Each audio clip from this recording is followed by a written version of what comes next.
आगे बढ़ेंगे हम फास्टर फिंगर खेलने के लिए।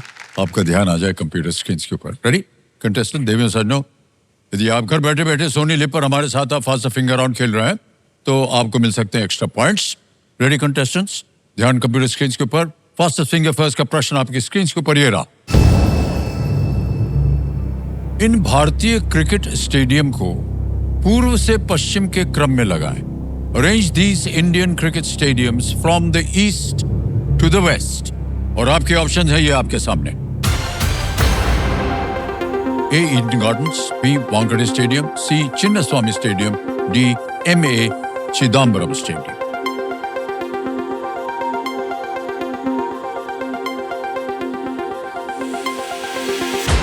समय समाप्त हो गया। आइए देखते हैं सही क्रम क्या होना चाहिए इस प्रश्न का। सबसे पहले आता है ईडन गार्डन्स जो कि कोलकाता ईस्ट में है, फिर आता है D MA Chidambaram stadium Chennai में है, फिर आता है सी चिन्नास्वामी स्टेडियम बेंगलुरु और अंत में बी वानखेड़े स्टेडियम मुंबई। ये है सही क्रम ए डी सी बी।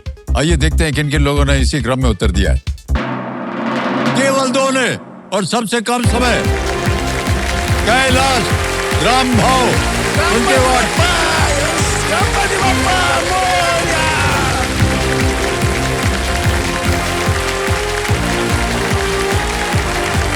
आइए आइए इधर आइए। ना ये अलाउ नहीं है, हम भी छोड़ेंगे आपका पाँव। कम आइए बैठ जाइए।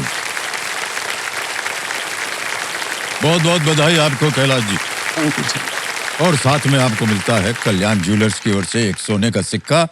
हम उम्मीद करते हैं कि आपका आगे का खेल भी इसी तरह और आगे बढ़ता रहे, उसकी उन्नति होती रहे।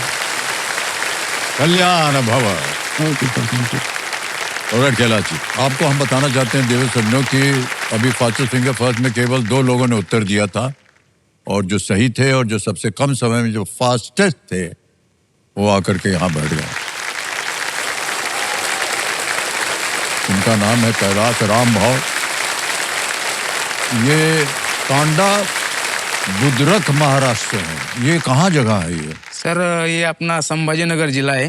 वो पहले औरंगाबाद हुआ करता था। अच्छा। उसमें एक पैठण तालुका है जो एकनाथ महाराज, संत एकनाथ महाराज के लिए जाना जाता है। अच्छा अच्छा। हाँ, तो वहाँ पे वो छोटा सा गाँव है, तो वहाँ से सर। वहाँ से है। हाँ। ओके। वो सीट जो है वो खाली है अभी।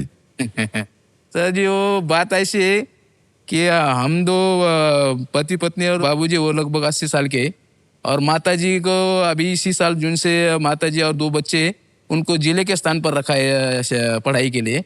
किसान के जो क्रॉप है उनके लिए बच्चे की तरह रहते वो क्रॉप। बच्चों की तरह अपने क्रॉप को हम जान से प्यार करते हैं और उसी की वजह से फिर कुछ मिलता है हमको।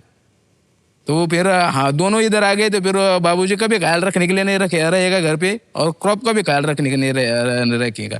तो फिर उसके लिए कोई मेरे साथ नहीं आ सका सर, तो मैं अकेले आ गया।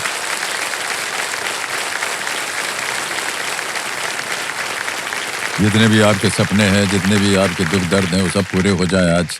Okay sir. लेकिन आपका हंसमुख चेहरा है और जी जो भी परिस्थितियां उन्हें आपने स्वीकार कर लिया है और बहुत अच्छी बात है। बहुत कम लोग ऐसे मिलते हैं। जी हाँ सर, स्वीकार करके जा आगे चले तो फिर अपनी जिंदगी आगे कट सकती है, आगे जा सकती है और कुछ बन भी सकते हैं। लेकिन अगर स्वीकार नहीं किया तो फिर कुछ डिप्रेशन में चले जाते हैं और फिर कुछ सुसाइड भी कर लेते। तो वैसा नहीं करने का सर, जो है उसको हंसमुख के साथ लेने का और अपनी जिंदगी आगे चलती रहने की। वाह वाह, बहुत बहुत बधाई आपको कैलाश जी। ओके, चलिए हम और आप शुरू करते हैं ये अद्भुत खेल। लेट्स प्ले कौन बनेगा करोड़पति। मान्यवर, पहला प्रश्न आ रहा है आपके सामने और ये जो प्रश्न है ये निर्भर है एक चित्र के ऊपर। एक तस्वीर आपको दिखाएंगे, उसी के आधार पर ये प्रश्न रखा गया है। पहला प्रश्न 5000 रुपए ये रहा आपकी स्क्रीन के ऊपर। इनमें से क्या दिख रही छवि में दर्शाया गया है? Which of these is depicted in the given image? एक आपको तस्वीर दिखाएंगे, ओके, उसके बाद विकल्प रखेंगे, ओके, आपको बताना पड़ेगा क्या है। तो पहले तस्वीर देख ली जाए।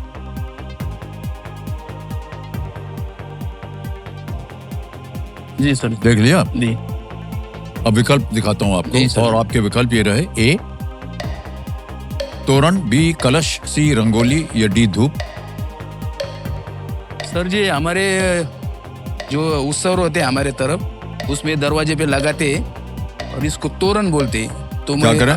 ऑप्शन ये तोरण को लॉक करना चाहूंगा। ये तोरण को कहने ताला लगाने के लिए बिल्कुल सही जवाब दिया आप। आगे चलते हैं, दूसरा प्रश्न। 10,000 रुपए आपके स्क्रीन के ऊपर ये रहा। इनमें से कौन सा शब्द आग से संबंधित एक उपकरण को दर्शाता है? Which of these words refers to a device connected with fire? Option देखिए, ए चूल्हा, बी गदा, सी झाड़ू या डी पर्दा। चूल्हा, गदा, झाड़ू या पर्दा, आग से संबंधित। जी सर जी, ये हमारे तरफ जो खाना बनाने के लिए इधर तो गैस से इस्तेमाल करते हैं कि चूल्हा तो इधर सिटी में नहीं रहेगा, लेकिन हमारे के लिए इससे दूसरा विकल्प नहीं है। बहुत सा सब पूरा खाना हमारे इसके ऊपर ही बनाता है। तो मैं ऑप्शन ये चूल्हा को लॉक कराना चाहूंगा। ए चूल्हा पे कहने ताला लगाने के लिए बिल्कुल सही जवाब दिया आपने।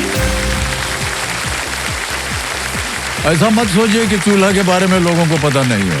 नहीं सर, अभी के लोगों को तो नहीं होगा पता शायद। नहीं आज जो 30-40 साल के सिटी के रहवासी हो गए उनको तो नहीं हम पता अपने होगा। जवानी की बात कर रहे हैं और हम लोग भी चूल्हा वूल्हा आपको जला क्या कर मालूम नहीं, आपको सारी दुनिया लकड़ी ही मालूम कोयला हो गई वगैरह सर जी। जला करके खाना बनता नहीं था। सर जी, आप वो बहुत ही बड़े आदमी हो, आपको सर पूरा नहीं कुछ बड़ा नहीं, कोई बड़ा नहीं होता है। नहीं सर, आप पूरी दुनिया का पूरा रूप देख चुके हो। कुछ नहीं सर, बिल्कुल देख सर। लिए तो क्या हुआ, इससे बड़े थोड़े ना होगा। आगे चलते हैं। तीसरा प्रश्न आ गया है 15,000 रुपए। ओके। कैलाश जी, ये ला अगला प्रश्न आपके सामने। अभिमन्यु, विदुर और भगवान कृष्ण सभी का वर्णन इनमें से किस ग्रंथ में मिलता है? Okay Abhimanyu, Vidur and lord Krishna all appear in which of these texts? जी। A Ramayana, B Meghdoot, C Mahabharata या डी ऋग्वेद। रामायण में, मेघदूत में, महाभारत में या ऋग्वेद में? सर अभिमन्यु जो अर्जुन का पुत्र थे और विदुर जो मंत्री थे, तो ये दोनों जो महाभारत के पार्ट है और भगवान कृष्ण भी उसमें इन्वॉल्व रहते। तो मैं ऑप्शन सी महाभारत को लॉक करना सी चाहूंगा। महाभारत पे कह रहे हैं ताला लगाने के लिए। वाह, बिल्कुल सही उत्तर दिया आप। जी सर। 15,000 रुपए जीत लिया आपने। और आगे चलते हैं, चौथा प्रश्न आएगा 20,000 रुपए का। तैयार हो जाइए। अगला प्रश्न ये रहा कैलाश जी। छत्रपति संभाजी महाराज के पिता का जन्म कौन से किले में हुआ था? जी। In which fort was Chhatrapati Sambhaji Maharaj father born? Option देखिए, ए कुंभलगढ़, बी जिंजी, जी सी शिवनेरी या डी छपोरा। जी सर, ये दोनों छत्रपति जो है हमारे छत्रपति संभाजी महाराज और उनके पिता छत्रपति शिवाजी महाराज जो महाराष्ट्र के एक बड़े दैवत है। जी जी। और फिर संभाजी महाराज के पिताजी जो छत्रपति शिवाजी महाराज थे, तो उनका जन्म शिवनेरी किले पे हुआ था। तो मैं ऑप्शन सी शिवनेरी किले को लॉक कराना चाहूंगा। सी पे कह रहे हैं शिवनेरी पे ताला लगाने के लिए। वाह क्या बात है, बिल्कुल सही जवाब दिया। 20,000 रुपया जीत गए आप।